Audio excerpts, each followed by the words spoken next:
ආයිබෝවන් තාක්ෂණය සඳහා විද්‍යාව යටතේ අපි පළවෙනි කොටසෙන් කතා කරා බලය ගැන. ඒ යටතේ අපි හැඳින්වුවා බලය කියන්නේ මොකක්ද කියලා. වස්තුවකට චලිත ස්වභාව දෙකක් තියෙන්න පුළුවන් කිව්වා. එකක් තූර්ණයක් සහිත අනික තූර්ණය රහිත. මෙන්න මේ චලිත ස්වභාවය වෙනස් කරන්න බලපාන බාහිර සාධකයේ තමයි අපි බලයේ විදිහට හඳුනාගත්තේ.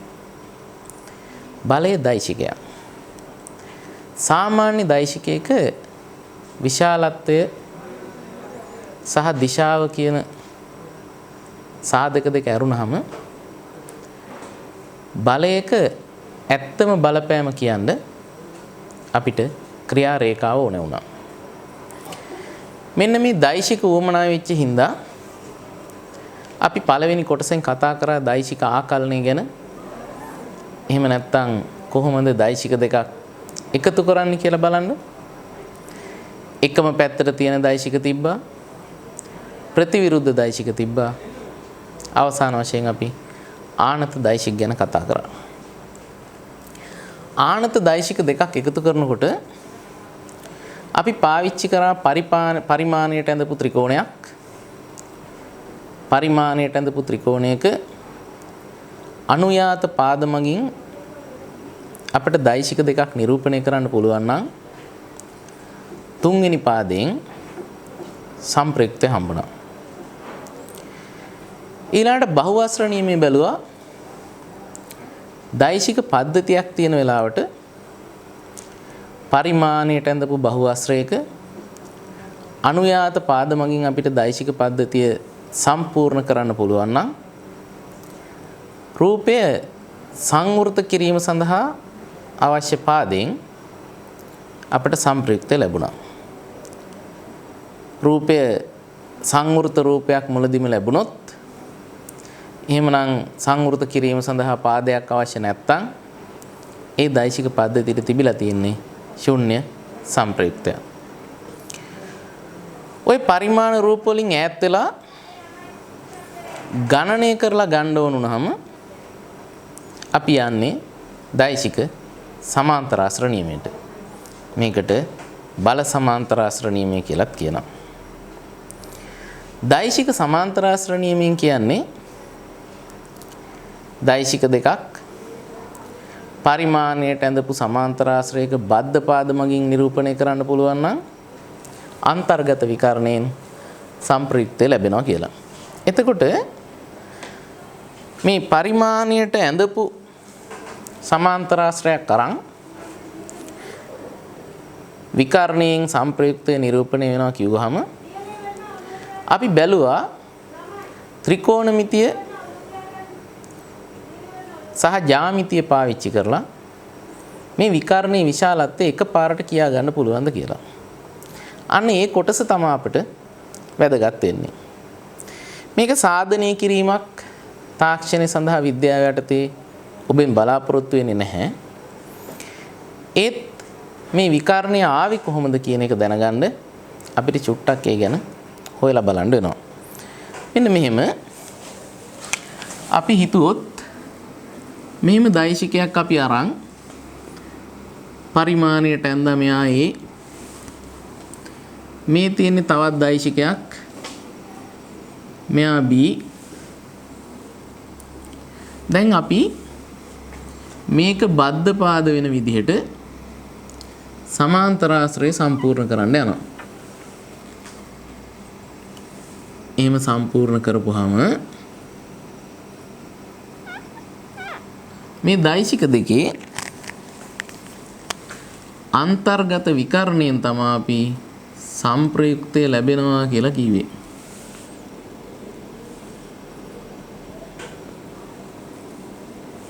මෙන්න සම්ප්‍රයුක්තය.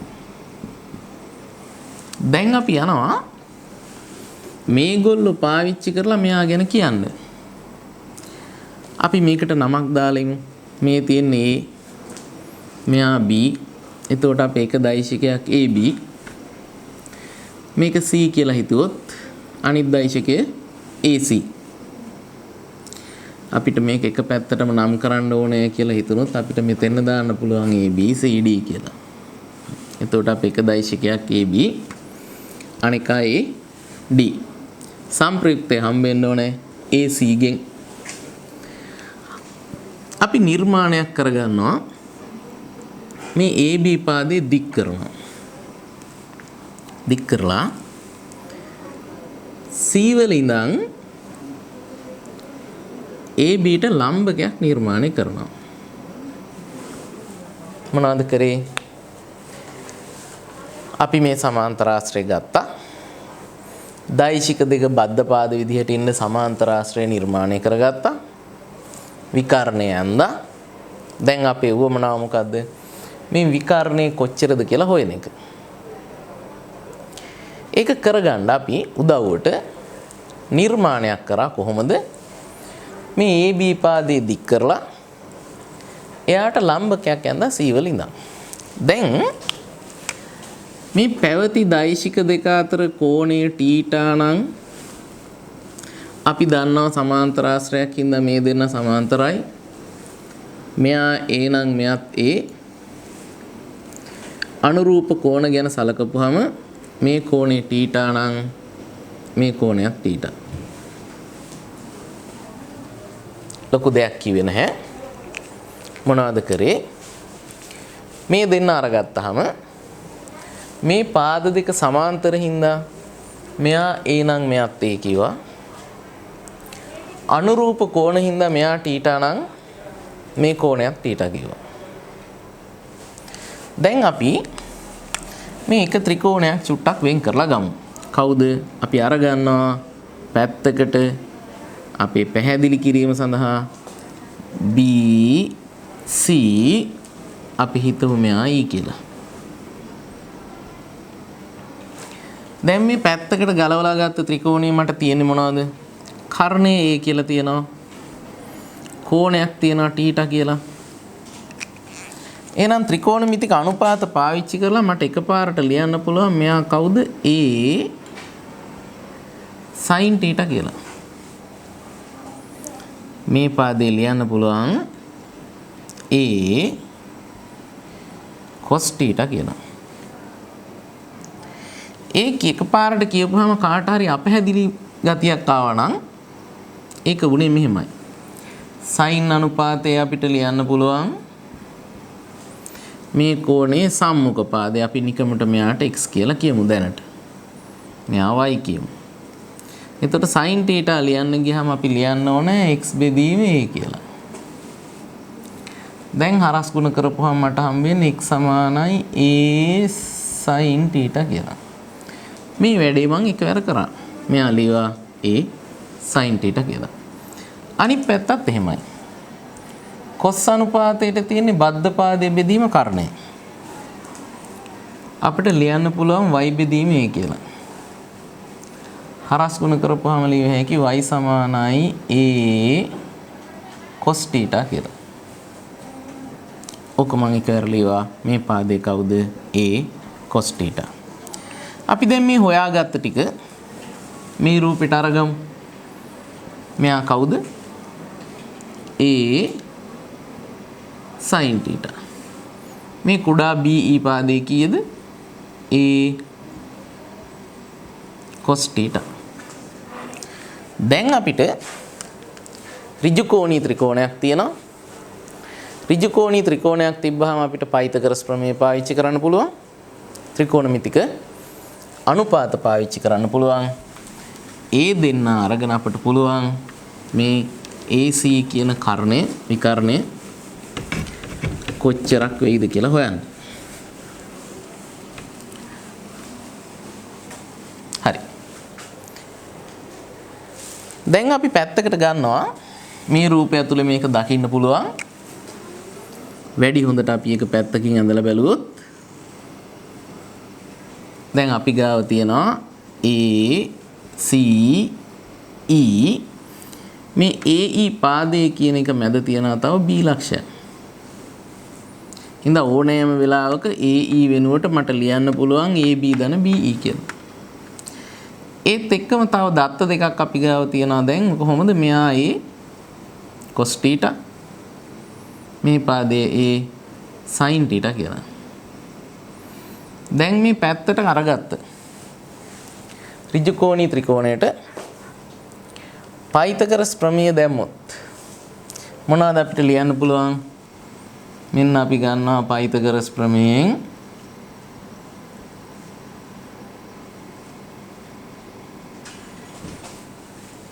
අපිට ගන්න පුළුවන් කර්ණයේ වර්ගය AC වර්ගය සමාන වෙන්න ඕනේ BE වර්ගය ධන CE වර්ගයට. AC ගෙන් නිරූපණය වෙලා තියෙන්නේ අපිට උවමනා වෙලා තියෙන සම්ප්‍රයුක්තය R. එහෙනම් මේ තියෙන්නේ R වර්ගය. BE කියන එක හැදිලා ඉන්නේ එක්කෙනෙක් B ධන A cos theta හැටියට. CE කියන එක තියෙන්නේ A sin theta විදිහට. මේගොල්ලෝගේ වර්ගය. දැන් අපි චුට්ටක් මේක ප්‍රසාරණය කරොත් ද්විපද ප්‍රසාරණය අපිට මෙයා ප්‍රසාරණය කරපුවාම හම්බ වෙන්නේ B වර්ගය ධන 2ක් AB cos theta ධන A cos theta ගේ වර්ගය ධන A sin theta ගේ වර්ගය. අපි තව පේලියක් ලියමු. දැන් අපිට ලියන්න පුළුවන් R වර්ගය සමානයි B වර්ගය ධන 2ක් AB cos theta ධන මේ පද දෙකේම A වර්ගය පොදුයි. එළියට අරගත්තොත් ඇතුළේ ඉන්නේ cos වර්ගයේ theta ධන sin වර්ගයේ theta. මෙතන තියෙන්නේ A වර්ගය cos වර්ගයේ theta. මෙතන තියෙන්නේ A වර්ගය sin වර්ගයේ theta. ඒ දෙන්නගෙම තියෙන A වර්ගය එළියට අරගත්තාම පොදු පදේ විදිහට අපිට තියෙන්නේ A වර්ගය cos වර්ගයේ theta ධන sin වර්ගයේ theta කියලා.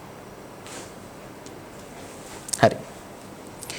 දැන් අපිට පුළුවන් පුංචි වෙනසක් කරන්න ওই පදේම කොහොමද මේ cos වර්ගයේ theta ධන sin වර්ගයේ theta කියන කෙනාගේ උත්තරේ එකයි. ත්‍රිකෝණමිතික අනුපාතය යටතේ අපි මේක කියලා දෙනවා මෙයා එකයි. ඒ හින්දා මට ලියන්න පුළුවන් දැන් R වර්ගය සමානයි B වර්ගය ධන මෙතනින් ඉතුරු වෙලා තියෙන A වර්ගය ධන 2ක් AB cos theta කියලා. මේ වර්ගය ගැන හිතුවොත් අපිට R ඕන වෙච්ච ලාවට එහා පැත්තට එනවා වර්ගමූලය. B වර්ගය ධන A වර්ගය ධන 2යි AB cos theta. එහෙනම් මේන් අපි හොයාගත්ත විදිහක් දෛශික දෙකයි අන්තර්ගත කෝණයයි දන්න වෙලාවට කර්ණීය විශාලත්වය එකපාරට කියන්න. එහෙම නැත්නම් සම්ප්‍රයුක්ත එකවර කියන්න. කොහොමද සම්ප්‍රයුක්තය හම්බෙන්නේ? දෛශික දෙකේ වර්ගය එකතු වෙනවා. දෙන්නගේ ගුණිතය දෙකෙන් වැඩි වෙලා තියෙනවා. මේ අන්තර්ගත කෝණය නැත්නම් දෛශික දෙක අතර කෝණේ cos අගය ඇවිල්ලා තියෙනවා. දෛශිකයක් ගැන කියන්න ওই විශාලත්වය විතරක් මදි. අපි දිශාවත් කියන්න ඕන. දිශාව කියන්න ඕන වුණාම අපි හිතුවොත් මේ කෝණය ඇල්ෆා කියලා. මේ සම්ප්‍රයුක්තයේ තියෙන B දෛශිකයට ඇල්ෆා කෝණයක් ආනතව කියලා හිතුවොත් අපිට මේ ත්‍රිකෝණයෙන් මේ ඇල්ෆා හොයන්න පුළුවන්. ඇල්ෆා ගැන කියන්න මට පාවිච්චි කරන්න පුළුවන් tan අනුපාතය. tan alpha සමානයි කවුද? CE බෙදීම AE. CE බෙදීම AE. CE වෙනුවට මට ලියන්න පුළුවන් A sin theta කියලා. AE වෙනුවට ලියන්න පුළුවන් මට B ධන E cos θ කියලා. ඔය තියෙන්නේ tan alpha. එහෙම නැත්නම් B දෛශිකයට දරන කෝණයේ tan අගය. ඔන්න දැන් අපිට යන්තම් අදහසක් තියෙනවා. මේ දෙන්න මෙහෙම හිටපුවාම සංප්‍රයුක්තයේ විශාලත්වය කොහොමද හම්බ වෙන්නේ? අපිට උවමනා කෝණය කොහොමද හම්බ වෙන්නේ කියලා. මේ ආව විදිහ අපිට එකවර ලියා ගන්න පුළුවන් වුණාම ඇති. සාධනය කිරීම බලාපොරොත්තු වෙන්නේ නැහැ. හැබැයි ලියා ගන්න ගියහම මේක කොහොමද ආවේ කියලා යන්තම් ඔළුවේ තියෙනවා නම් චිත්‍රයක් අපිට මේක මතක තියාගන්න සහ භාවිතා කරන්න ලේසි. දැන් මේ භාවිතා කරපු මූලධර්මයේ පාවිච්චි කරලා අපි උදාහරණයක් දෙකක් බලමු.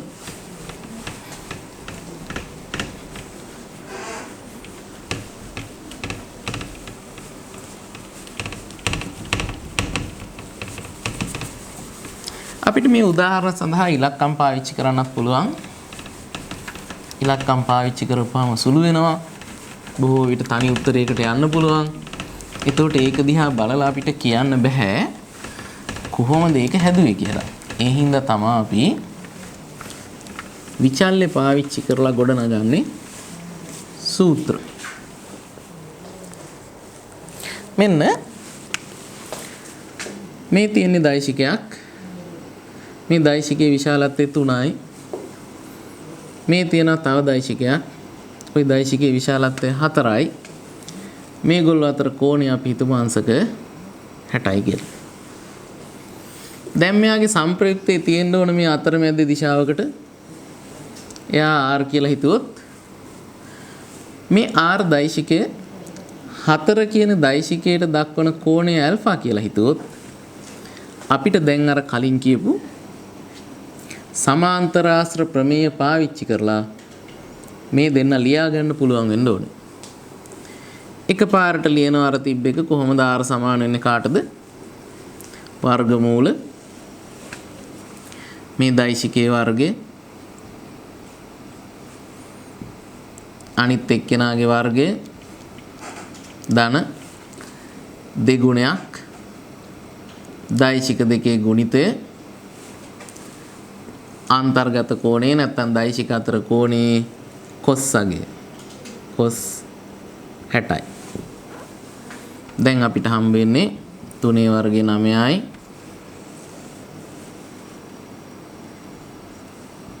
4 වර්ගය 16යි. 4 වරක් 3 12යි. මම මෙහෙම ලියන්නම් 2 වැඩි කිරීම 4 වරක් 3 12යි.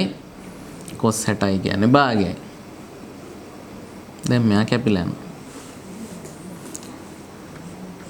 16යි 9යි 25යි 12යි 37යි.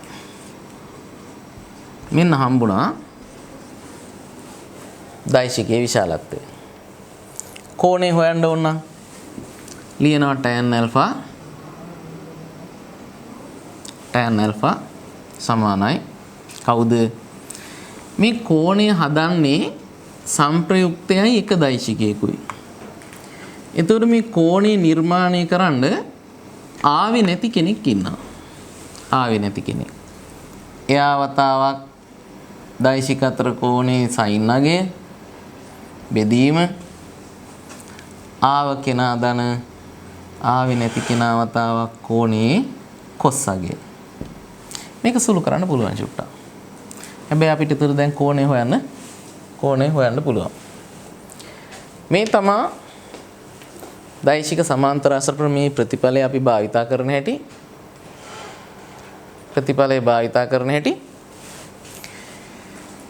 මේක පාවිච්චි කරලා දැන් මේ ලියන විදිහ හුරු නම් අපට පුළුවන් මෙයා භාවිතා කරලා අනිත් ඒවා පාවිච්චි කරන්නේ කොහොමද කියන්නේ. අපි අරගත්ත සමාන්තරාශ්‍ර නියමයෙන් එක සංඛ්‍යා තියෙන උදාහරණයක් බැලුවා. අපි තව එකක් බලමු අකුරු පාවිච්චි කරලා. අපි මේ වතාවේ මේ කෝණේ β කියලා හිතමු. මේ දෛශිකයේ p මෙයා q. දැන් උවමනයි මට දෛශික දෙකක් තිබ්බහම සමාන්තරාශ්‍ර නියමයේ ප්‍රතිඵලය භාවිතා කරලා එකපාරට මෙයාගේ සම්ප්‍රයුක්තය ලියන්න. විශාලත්වයයි දිශාවයි. ඒ හුරුව ඔබ හිමින් තනියම කැමැති දෛශික විශාලත්ව දෙකක් දාලා කැමැති කෝණයක් මැදින් තියලා ලියලා සුළු කරලා තනියෙන් පුරුදු වෙන්න. මෙන්න මෙයාගේ සම්ප්‍රයුක්තය ලියන්න පුළුවන් මේ මැද්දෙන් තියෙන්න යන සම්ප්‍රයුක්තය r නම් r සමානයි වර්ගමූල p වර්ගයේ ධන q වර්ගයේ ධන 2 p q cos β. අලුතෙන් අරගත්ත සම්ප්‍රයුක්ත දෛශිකයේ කෝණය අපි හොයන්න යනවා නම් එයා මේ r ට දරන ආනතිය ඇල්ෆා කියලා හිතුවොත් අපිට ලියන්න පුළුවන් ඇල්ෆාගේ tan ඇල්ෆා සමානයි මේක නිර්මාණය කරන්න ආවේ නැති දෛශිකය p මේ දෙන්න අතර කෝණය sin β බෙදීම නිර්මාණය කරන්න ආව එක්කෙනා q ධන p cos β විදිහට මේ ප්‍රතිඵලයම පාවිච්චි කරලා අපිට මීට වඩා පහසුවෙන් හොයාගන්න පුළුවන් මේ දෛශික දෙක අතර කෝණය 90 වෙන වෙලාව. එකිනෙකාට ලම්බක වෙන වෙලාව. අපි බලමු එකිනෙකට ලම්බක වුණොත් සම්ප්‍රයුක්තය හම්බෙන්නේ කොහොමද? අපි මේ සමාන්තරාශ්‍ර ප්‍රමේයම පාවිච්චි කරලා ලියලා බලනවා. මේ ලම්බක දෛශික දෙකක් තියෙනවා. මෙයා A මෙයා B කියලා හිතුවොත් සම්ප්‍රයුක්තය මේ අතර දිශාවකට පවතී. අපි සමාන්තරාශ්‍ර නියමය ලියනවා. R සමානයි වර්ගමූල A වර්ගය ධන B වර්ගය ධන 2ක් AB දැන් කෝණය 90යි. cos 90. cos 90 කියලා කියන්නේ බිඳුවයි. බිඳුවෙන් මේක ගුණ කරපුවාම අපිට ආපහු හම්බෙන්නේ බිඳුව. ඒ හින්දා මේ පදේ එන්නේ නැහැ. දෛශික දෙක ලම්බ වුණ ගමන් අපිට එයාගේ විශාලත්වය එකපාරට ලියන්න පුළුවන් A වර්ගය ධන B වර්ගයේ වර්ගමූලය කියලා. මේ කෝණය අපි ඇල්ෆා කියලා හිතුවොත් කලින් විදිහට අපිට tan ඇල්ෆා ලියන්න පුළුවන්. මේ කෝණීය සෑදීම සඳහා පාවිච්චි නොවෙච්ච දෛශිකය A sin 90 පාවිච්චි වුණ දෛශිකය ධන A cos 90. දැන් sin 90 කියන්නේ බිඳුව. sin 90 කියන්නේ 1යි. cos 90 කියන්නේ බිඳුවයි. ඒ හින්දා අපිට මෙහා හම්බෙන්නේ A බෙදීම B කියලා. එහෙනම් ලම්බක අවස්ථාවේදී අපිට පහසුයි සම්ප්‍රයුක්තය හම්බ වෙන්නේ දෛශික දෙකේ වර්ගයන්ගේ එකතුවේ වර්ගමූලය කියලා. කෝණය හම්බ වෙන්නේ දෙන්නගේ බෙදීම හැටියට. මේ විදිහට ආනත දෛශික සඳහා සමාන්තරාශ්‍ර ප්‍රමේය භාවිතා කරන්න ඔබ පුහුණු වෙන්න. ඒකට ඉලක්කම් පාවිච්චි කරලා මැදින් කෝණ තියලා උදාහරණ දාගෙන හදන්න පුරුදු වෙන්න. එකවර ලිවීමේ හැකියාව වර්ධනය කරගන්න. අපි ඊළඟ කොටසෙන් කතා කරන්න බලාපොරොත්තු වෙනවා මේ ඉගෙනගත්ත දෛශික දැනුම පාවිච්චි කරලා අපි පටන් ගත්ත පාඩම බලය ගැන. අපි ඊළඟ කොටසෙන් ඔබ හමු වෙනවා චලිතය සම්බන්ධ නිව්ටන් නියම වලින්. ආයිබෝවන්